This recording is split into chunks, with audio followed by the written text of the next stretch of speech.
Essas 14 semanas já passadas dessa série, quem pode me dizer aí uma lição prática que você aprendeu dessa nossa jornada no Êxodo? E aí uma só. Não precisa ficar com vergonha. Vamos lá.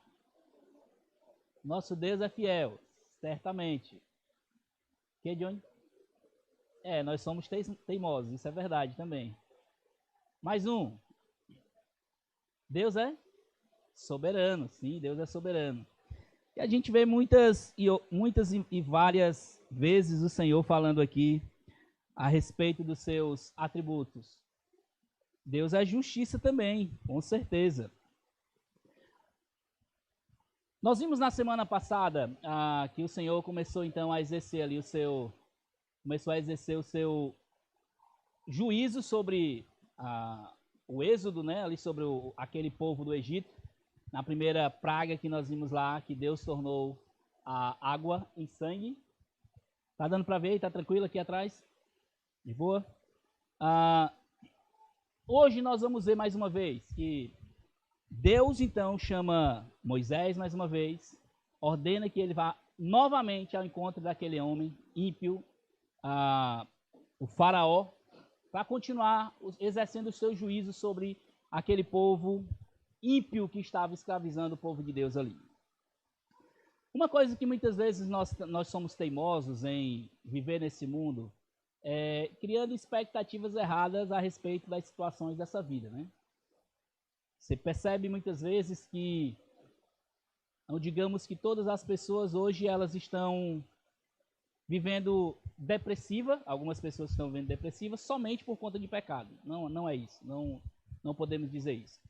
Mas muitas pessoas hoje elas vivem em situações inertes na sua vida porque elas criam expectativas erradas nesse mundo, sobre Deus, sobre elas mesmas e sobre as pessoas.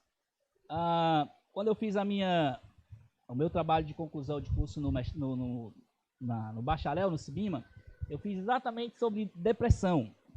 E uma das conclusões que eu cheguei, olhando o texto das Escrituras, estudando sobre depressão, é que muitas pessoas hoje elas vivem depressivas porque elas criam expectativas erradas nas pessoas, criam expectativas erradas de Deus e criam expectativas erradas sobre elas mesmas. O que o DSM ou o CID, né, que são os Códigos Internacionais de Doença, tanto brasileiro quanto americano, eles vão dizer. E muitas vezes as pessoas, se elas passarem por um tempo de 8 semanas tristes, é porque elas estão depressivas. Especialmente se a pessoa perder um ente querido. A pessoa passa 8 semanas sem conseguir ter uma reação, é porque ela está depressiva. O que eu falei, se eu perdesse minha mãe, minha esposa, um filho meu, não ia passar só 8 semanas triste, não. Ia passar muito mais.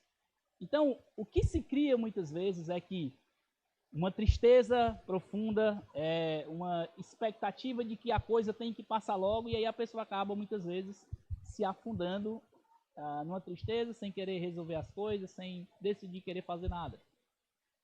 Então, o que nós vamos ver hoje é que, nesse trecho específico, trazendo aqui uma aplicação, é que nós não podemos criar expectativas erradas a respeito de Deus, a respeito do mundo e a respeito de nós mesmos. Nós vamos ver aqui que Deus, o nosso Deus, ele é único e não há ninguém como o nosso Deus. E nós precisamos olhar isso de forma correta. O trecho que nós vamos ver hoje, nós vamos ver aqui que uma primeira batalha, que nós vamos ver que Deus está travando com esse povo aqui, é sobre adoração. Como nós vimos já desde o comecinho que Deus iria humilhar Faraó, iria humilhar aquele povo do Egito, justamente porque Deus queria mostrar que ele é o único Deus. Então ali não é só uma batalha, não é só uma briguinha que Deus é mais forte do que outro Deus, porque Deus é único. Ele não precisava mostrar que era mais forte, ele não precisava mostrar que ele ia destruir o povo do Egito simplesmente só para dizer que era mais forte. Era uma batalha de adoração. Aí nós vemos a adoração lá do povo no bezerro de ouro, né, que a gente vai ver isso mais à frente. Mas você vai ver que o livro do Êxodo aqui, especificamente a questão de quando se trata de Deus com Faraó, vai ser uma batalha de adoração. E nós começamos vendo isso aqui Veja aí o trecho de Êxodo capítulo 8, nós vamos ler os versículos 1 até o 15. Nós vamos ver que aqui vai ser, mais uma vez, Deus mostrando que ele vai humilhar aqueles deuses ali do Egito. A palavra de Deus diz assim: Depois o Senhor disse a Moisés: Vá falar com o faraó e diga-lhe, assim diz o Senhor, deixe o meu povo para que me adore. Se você não quiser deixá-lo ir, eis que castigarei com rãs todo o seu território. O rio produzirá rãs em abundância, que subirão e entrarão em sua casa e no seu quarto de dormir. Sobre a sua cama, nas casas de seus oficiais, sobre o seu povo, nos seus fornos e nas suas amassadeiras. As rãs virão sobre vocês, sobre o seu povo e sobre todos os seus oficiais. O Senhor disse ainda a Moisés: Diga a Arão que estenda a mão com o seu bordão e sobre os rios, sobre os canais, sobre as lagoas, e faça subir rãs sobre a terra do Egito. Arão estendeu a mão sobre as águas do Egito, e subiram rãs e cobriram a terra do Egito. Então os magos fizeram o mesmo com suas ciências ocultas e fizeram aparecer rãs sobre a terra do Egito. Faraó chamou Moisés e Arão e lhe disse: Peçam ao Senhor que tire as rãs de mim e do meu povo. Então deixarei ir para que o povo vá e ofereça sacrifício ao Senhor. Moisés disse a Faraó: Tenha a bondade de me dizer quando é que devo orar por você, pelos seus oficiais e pelo seu povo, para que as rãs sejam retiradas de você e das suas casas e fiquem somente no rio.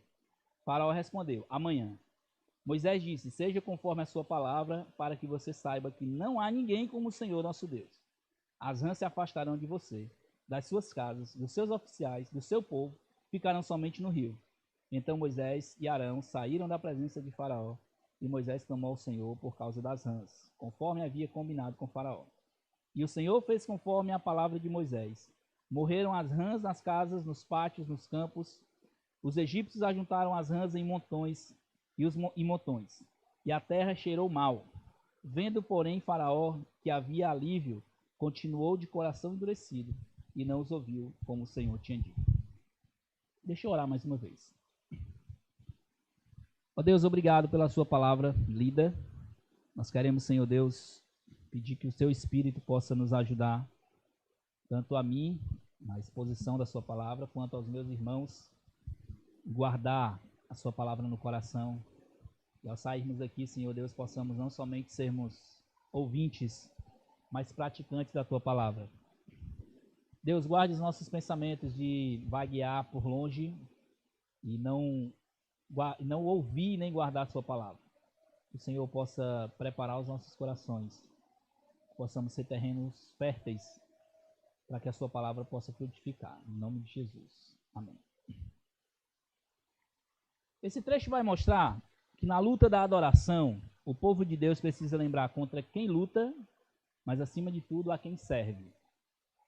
O povo de Deus, ele não pode esquecer contra quem ele luta, mas acima de tudo contra quem serve. Nós não podemos viver nesse mundo colocando as forças do mal acima de tudo, né?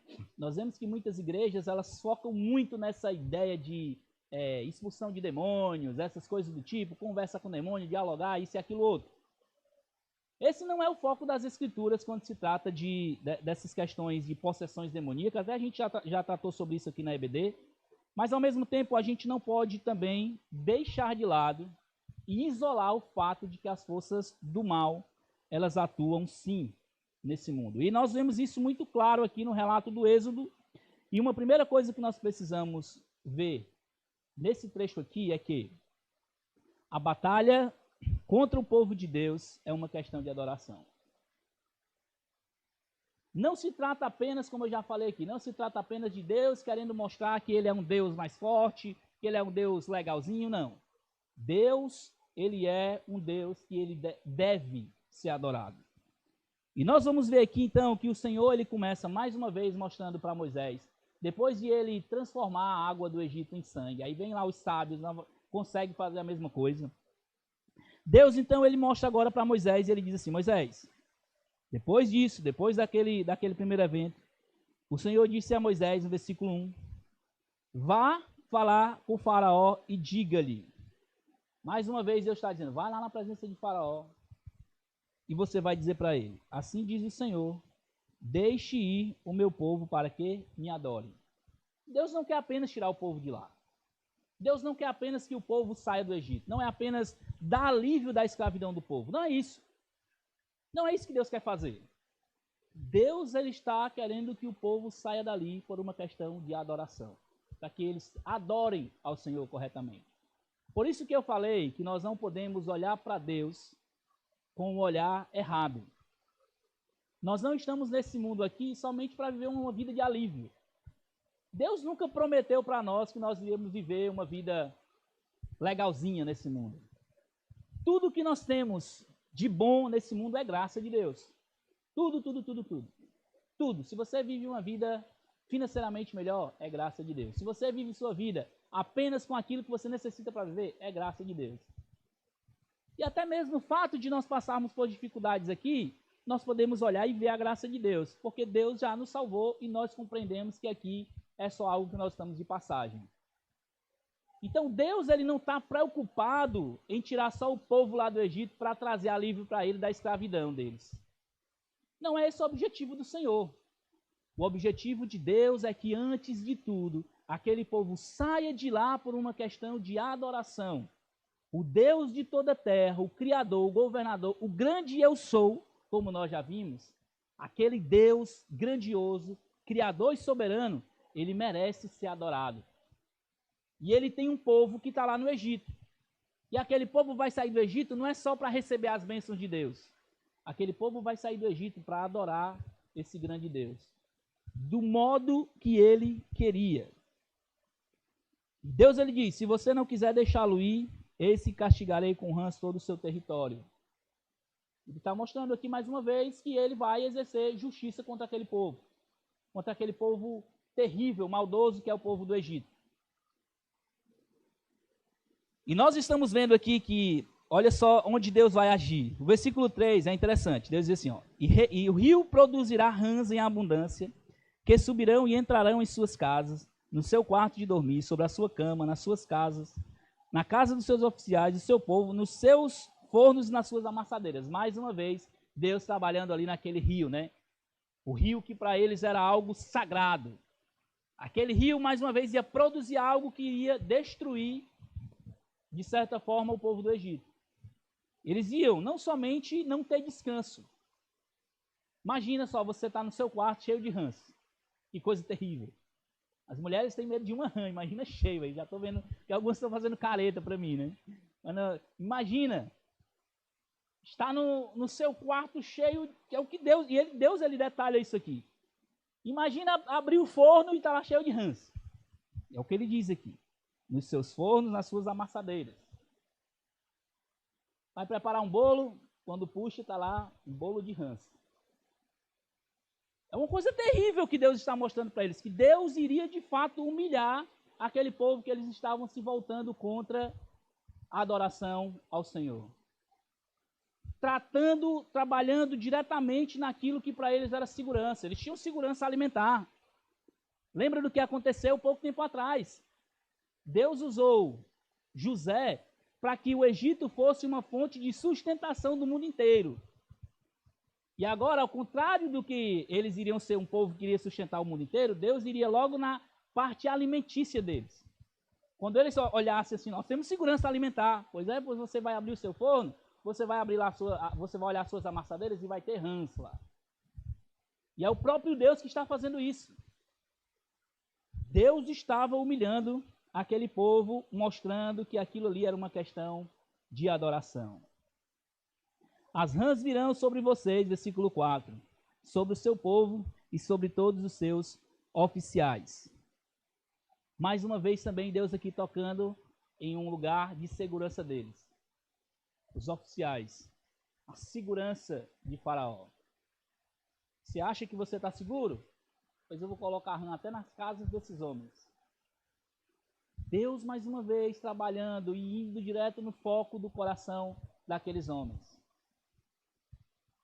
E é o que muitas vezes acontece conosco. Quando nós passamos por alguma situação de dificuldade, não é só o fato de que nós estamos em uma situação que traz desespero para nós, mas é uma situação que Deus ele abre o nosso coração diante de nós.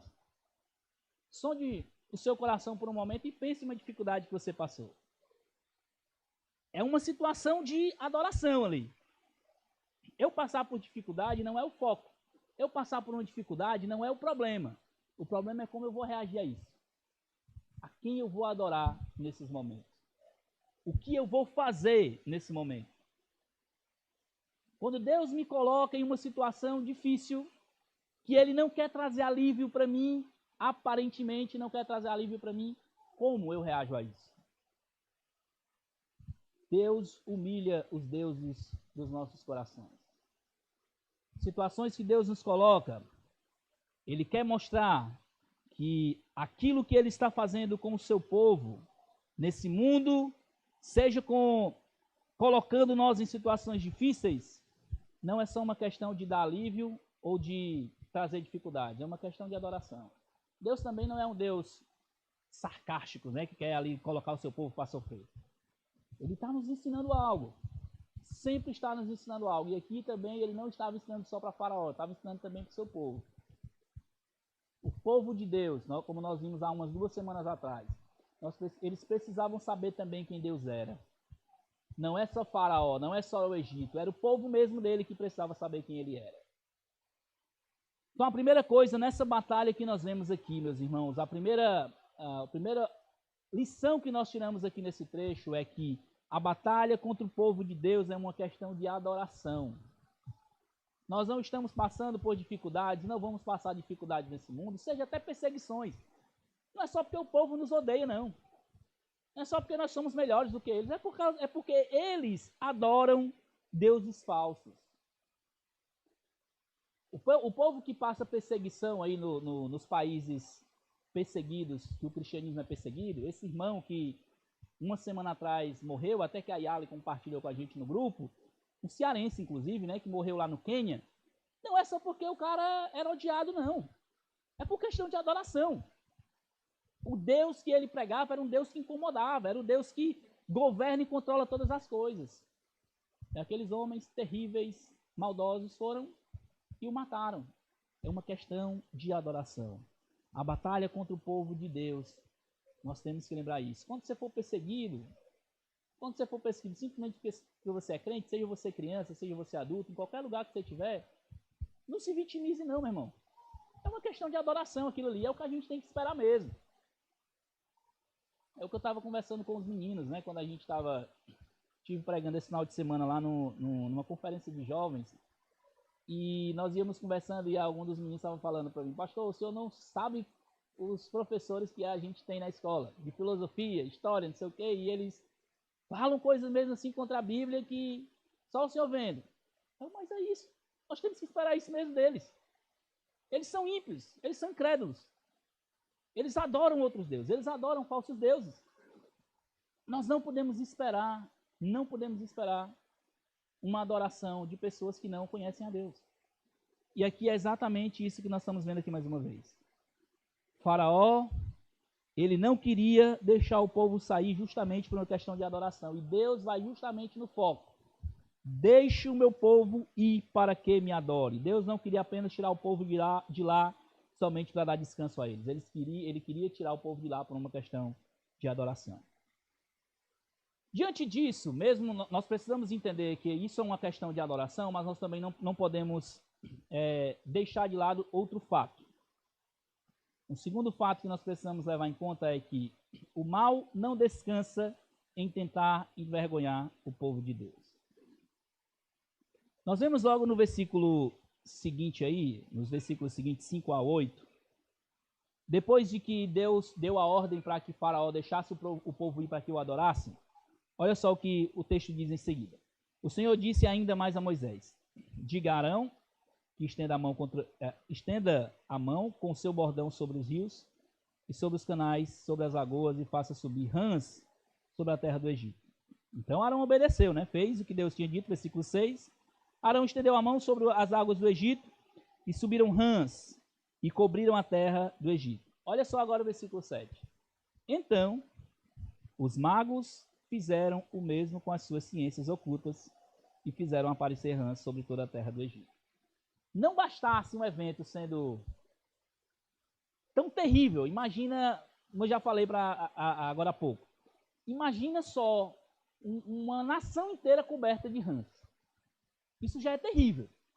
Só de se pensar. Já é uma coisa que traz arrepios. Mas não somente isso. Os magos, aqueles homens maus, inimigos de Deus, eles conseguiram fazer a mesma coisa. Nós não podemos deixar de lado a verdade de que o mal, ele também está ativo no mundo. Satanás, ele não brinca de confundir as pessoas. Obviamente que com a permissão de Deus, sob o controle de Deus, nós sabemos isso. Mas Deus, ele não deixa que nós, não esconde de nós que a ação maligna, ela é real nesse mundo. Como que você explica muitas pessoas serem enganadas por tantas falsas igrejas nesse mundo? Como você explica tantas pessoas serem enganadas por tantos falsos profetas nesse mundo? Eu ouvi uma história recentemente de que na Guiana Inglesa, uma vez um senhor lá conseguiu convencer quase 1 milhão de pessoas, 1 milhão de pessoas numa religião, a eles tomarem um remédio e eles morrerem no suicídio coletivo. Se não estou enganado, foi o maior suicídio coletivo da história já vista. Ele dizia que aquilo ali não era só uma questão de religião, era uma questão de protesto, de eles mostrarem que todas aquelas religiões estavam erradas. E eles tomaram lá um remédio. Primeiro o cara conseguir convencer quase 1 milhão de pessoas numa falsa religião já é absurdo. Ainda conseguir as pessoas morrerem. Terrível, terrível, terrível. Então nós precisamos ter em mente que o mal nesse mundo, ele é real. Não se surpreenda quando alguém de fato perseguir você por estar falando contra aquilo que é politicamente correto contra ele, especialmente nos dias de hoje. Nós precisamos falar aquilo que Deus diz que é verdade. Aquilo que a palavra de Deus diz que é verdade. Doa a quem doer, nós precisamos falar. Obviamente que nós não podemos esperar que os ímpios se levantem e dizem, é legal isso aí, viu, pastor? É mesmo, é isso mesmo. Nós vamos para o inferno e nós estamos todo mundo feliz. Óbvio que eles não vão dizer isso. Eles vão tentar, dia após dia, fazer todas as coisas para que eles não somente enganem a outros, não somente se enganem, mas enganem a outros. É a ideia de que Paulo fala lá em Romanos capítulo 3, que aqueles homens malignos que estavam deturpando ali a sexualidade, deturpando a hombridade e a feminilidade, né? Que eles estavam confundindo as pessoas, mostrando que homem podia ser mulher e mulher podia ser homem, tão parecido como hoje. E Paulo, ele termina o trecho de Romanos capítulo 2, ele diz, eles não somente, Romanos capítulo 1, eles não somente se enganam, mas também aplaudem aqueles que acham que eles estão certos. Ali a ideia de eles dizerem assim, vamos lá, cada vez chegando mais gente perto da gente. Eles cada vez mais querem enganar outros, cada vez mais querem levar outros a segui-los. Nós não podemos, irmãos, brincar com isso. Nós não podemos aqui, e nós vemos aqui que Deus, ele não esconde isso, não faz questão de esconder isso na sua palavra. Moisés estava escrevendo aqui o Pentateuco, escrevendo o Êxodo, e ele não faz questão de esconder que o mal é possível fazer esse tipo de coisa. Se o judaísmo, o cristianismo fosse uma religião que quisesse enganar o povo, vocês acham que isso aqui está escrito aqui? Que é possível o mal fazer algum tipo desse tipo de coisa? E Deus não faz questão de esconder isso. Por quê? Ele quer nos alertar que o mal não descansa em tentar envergonhar o povo de Deus. Você não precisa e não deve ficar surpreso quando de fato o mal tentar envergonhar o povo de Deus nesse mundo. Na realidade, nós devemos esperar isso mesmo. Se as pessoas que são ímpias, elas estiverem vivendo uma vida ímpia, e elas estiverem louvando a nós, valeu, vocês estão achando a gente legal e tudo, a gente precisa se preocupar com isso. Nós precisamos estar preocupados quando os ímpios estiverem confortáveis do nosso lado. Nós precisamos nos preocupar com isso. Continuando o trecho, então, versículo 8. Faraó chamou Moisés e Arão e lhe disse: peçam ao Senhor que tire as rãs de mim e do meu povo. Então deixarei ir o povo para que vá e ofereça sacrifícios ao Senhor. Olha a linguagem de Faraó. Sacrifícios, Senhor. Como é que Faraó falou com Moisés quando ele chegou assim? O Senhor Deus mandou vir tirar o povo daqui. O que ele disse lá? Lembra lá no começo? Lá no capítulo 4. Quem é? O Senhor. Aqui Faraó já está chamando Deus de Senhor. Olha a linguagem. Usando a mesma linguagem do povo, a mesma linguagem de Moisés. Eu deixarei ir o povo para sacrificar, oferecer sacrifícios ao Senhor. Parece até uma linguagem muito bonitinha, né? Ele já está sendo convencido a deixar o povo ir. Aqui é literalmente, irmãos, mais uma vez, mostrando que o mal, eles não brincam. Muitas vezes eles têm uma linguagem muito parecida com a nossa. E nós precisamos estar alerta quanto a isso. Não é só porque a pessoa abre a boca e diz, eu sou crente, eu conheço a Deus, que nós podemos estar confiando naquilo que ele diz. Nós precisamos estar espertos quanto a isso. O mal não descansa, Satanás não descansa em tentar envergonhar o povo de Deus. E nós precisamos estar alerta quanto a isso. No entanto, nós precisamos saber também algo, e não podemos esquecer isso acima de tudo.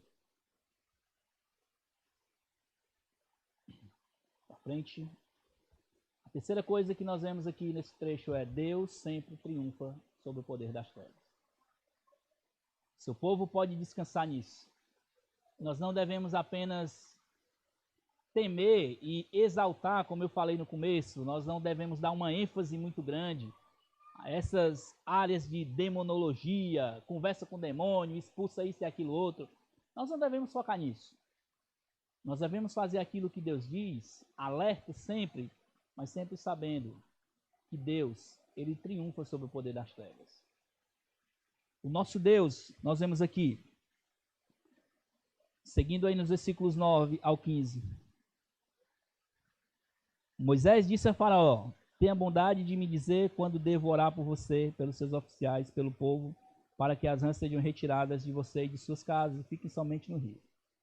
Faraó respondeu: amanhã. Moisés disse: seja conforme a sua palavra, para que você saiba que não há ninguém como o nosso Deus. Por mais que aquele povo tivesse feito algo de trazer rãs, eles não conseguiram tirar as rãs. E Deus, ali através de Moisés, estava dizendo assim: fala para ele aí quando é que ele quer que eu tire essas rãs. Deus ainda permitiu com que ele dizia: quando é que você quer que eu tire? E ele disse: amanhã. E Moisés então disse assim: não é somente para que Deus tire as rãs daqui. A questão aqui, aí volta mais uma vez, não é só porque Deus queria mostrar que ele estava brincando de traz rã e tira rã. Não era só isso. A questão era, Deus estava querendo mostrar que não há ninguém como o Senhor, o nosso Deus. E mais uma vez Moisés ele traz o Senhor como Deus pessoal. Não, o Senhor que você está falando, Faraó, como você disse aí, o Senhor, eu vou deixar que vocês saiam e adorem ao Senhor. Esse Senhor, ele não é só o Senhor, mas ele é o nosso Deus. Deus pessoal. Esse nosso Deus, ele triunfa sobre o poder das trevas. Esse é o nosso Senhor, esse é o nosso Deus. E ele continua. Então, Moisés, o versículo 11: as rãs se afastarão de você e das suas casas, dos seus oficiais, do seu povo, e ficarão somente no rio.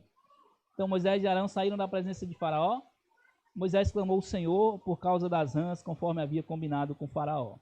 E o Senhor fez conforme a palavra de Moisés. Morreram as rãs nas casas, nos pátios, nos campos. Olha só mais uma vez aí. Moisés clama ao Senhor. E o Senhor faz conforme a palavra de Moisés. Lembra de que Faraó chamava lá os sábios e aqueles seus encantadores para fazer a mesma coisa? Moisés, então, está se voltando para Deus. para mostrar que quem faz e tira tudo aquilo é Deus, não é ele mesmo. A força, a confiança de Faraó estava nos seus sábios e nos seus encantadores lá do Egito. Moisés estava mostrando indiretamente para Faraó que tudo aquilo ali, através dele, quem fazia era Deus, não era ele. Ele não era um sábio, ele não era um encantador, ele não era um pequeno Deus. Moisés era um servo de Deus que se submetia à vontade dele. Então Moisés e Arão saíram da presença de Faraó e Moisés clamou ao Senhor por causa das rãs. Era Deus que estava agindo ali na vida daquele homem. E o Senhor fez conforme a palavra de Moisés, e morreram as rãs nas casas e nos pátios e nos campos. Os egípcios se ajuntaram em montões e montões, e a terra cheirou mal. Vendo, porém, Faraó, que havia alívio, continuou de coração endurecido e não os ouviu, conforme o Senhor tinha dito. Mais uma vez nós vemos então que aquele homem de coração duro, ele não tinha intenção de adorar a Deus. E Deus já tinha alertado contra isso. Moisés já estava tranquilo de que isso ia acontecer. No começo Moisés ainda ficou questionando a Deus por que aquilo ia acontecer. E agora Moisés já sabia, já estava esperando que isso ia acontecer.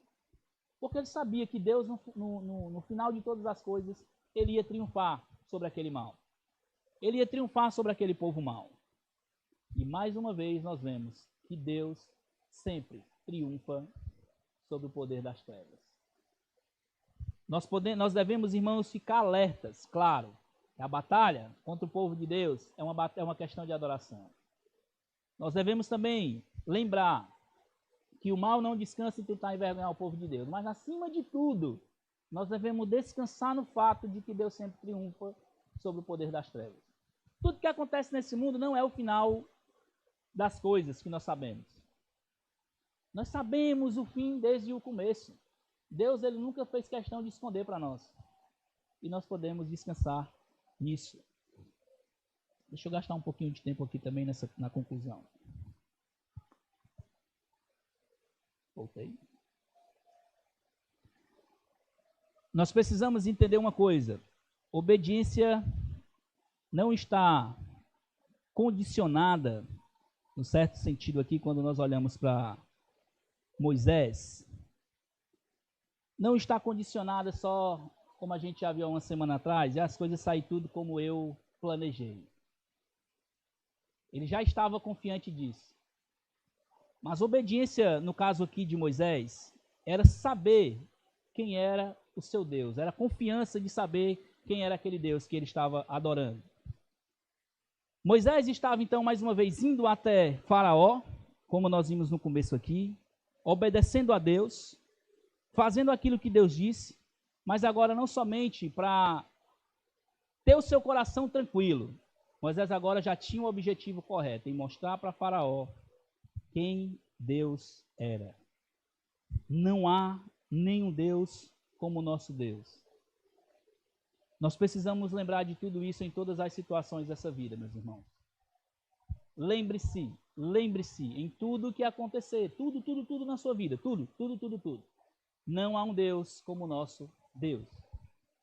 Não há um Deus que se compare ao nosso Deus, que ele controla todas as coisas, seja as coisas boas, seja as coisas ruins, seja as coisas que muitas vezes fogem ao nosso controle. Deus não perde o controle. Deus não perde o controle. Na luta da adoração, o povo de Deus precisa lembrar contra quem luta, mas acima de tudo a quem serve. Nós precisamos lembrar a quem nós servimos. Enquanto estamos adorando a Deus nesse mundo, nós precisamos lembrar a quem servimos. Quem é o Deus ao qual nós estamos representando nesse mundo. Como eu preguei em 1 Pedro nesse final de semana, quando Pedro está encorajando os irmãos, ali no comecinho da igreja, naquela perseguição sob o governo de Nero, Pedro, ele chama os irmãos a ser santos e invoca um texto do próprio Pentateuco, que ele diz, sejam santos. Mas não é só santo porque nós somos crentes, não é só porque você é judeu, não é só porque você é cristão, mas é porque o seu Deus é santo. Nós fazemos o que fazemos nesse mundo para Deus porque nós sabemos a quem nós servimos. Se você vai pregar o evangelho, se você vai passar por dificuldades, se você está passando por uma doença, se você vai abrir uma empresa, se você vai prosperar, qualquer coisa que você for fazer, você precisa lembrar a quem você serve. Não há nenhum Deus como o nosso Deus. Inclusive aqui nos momentos difíceis, como nós estamos vendo no Êxodo. Deus ali na batalha com aquele homem ímpio. Ainda assim, nós sabemos quem é o nosso Deus.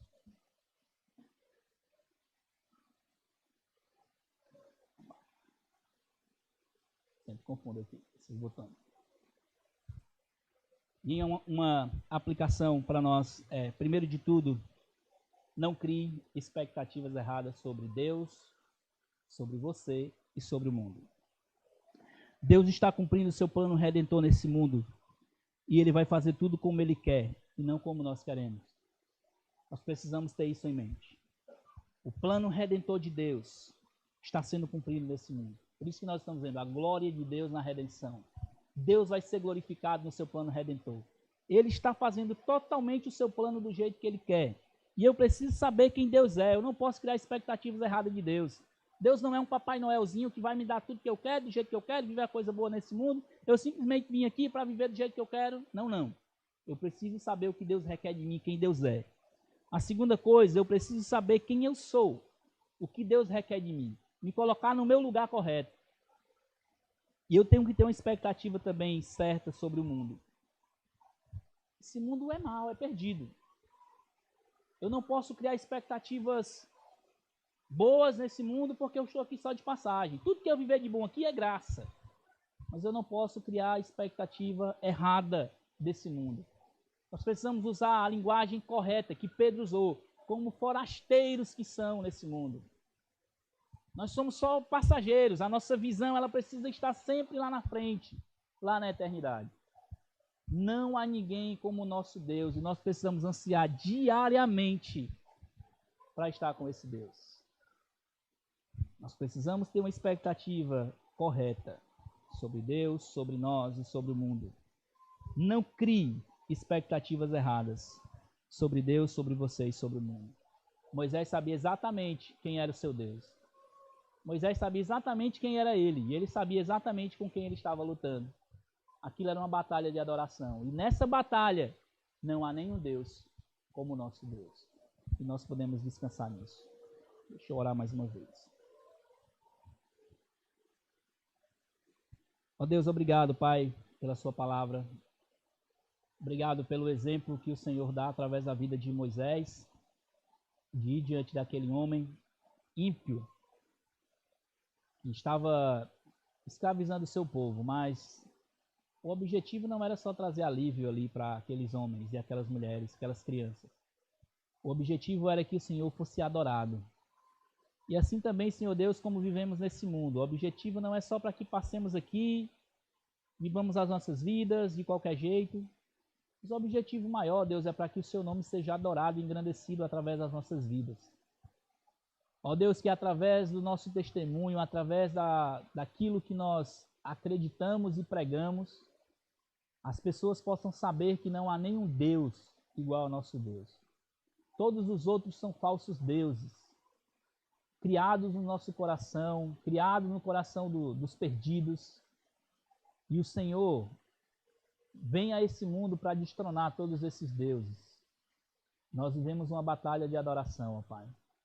Nós não queremos mostrar que estamos certos, nós não queremos mostrar que somos melhores, nós queremos mostrar, antes de qualquer coisa, que há um Deus verdadeiro, governador, soberano e sustentador do mundo. Apesar do poder das trevas serem reais nesse mundo, nós estamos na expectativa de que o Senhor triunfará. E vivemos, Senhor Deus, na iminência de, a qualquer momento, encontrarmos com o Senhor. Que esse seja o nosso maior desejo, Senhor. Essa é a minha oração, em nome de Jesus. Amém.